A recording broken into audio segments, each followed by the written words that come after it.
Ambika talks, વેદકાળથી વર્તમાનની વાટે.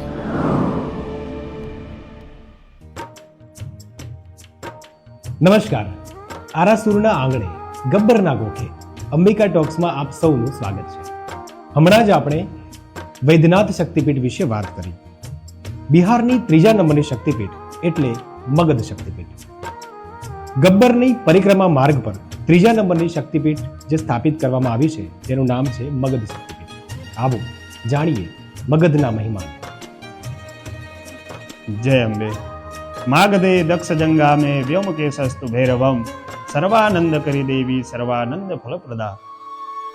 બિહારનું એક વખતનું ભવ્ય સામ્રાજ્ય એટલે મગધ, કે જ્યાં ચાણક્ય અને ચંદ્રગુપ્તનું ઐતિહાસિક મિલન થયું હતું.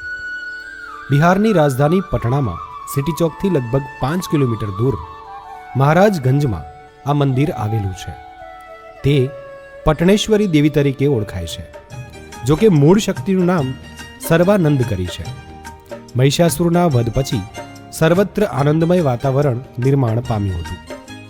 આ માતાજીની પૂજા અર્ચનાથી સર્વ આનંદ થાય છે એવી શ્રદ્ધાસભર લોકમાન્યતા છે. અહીં સતીની જમણી જાંગ પડી હોવાની લોકવાયકા પણ પ્રચલિત છે. સર્વાનંદ કરી શક્તિના ભૈરવ વ્યોમકેશ છે. આપ પણ પધારો આરાસુરના આંગણે. મગધ શક્તિપીઠમાં માં સર્વાનંદ કરીના દર્શન કરી આનંદિત બનીએ.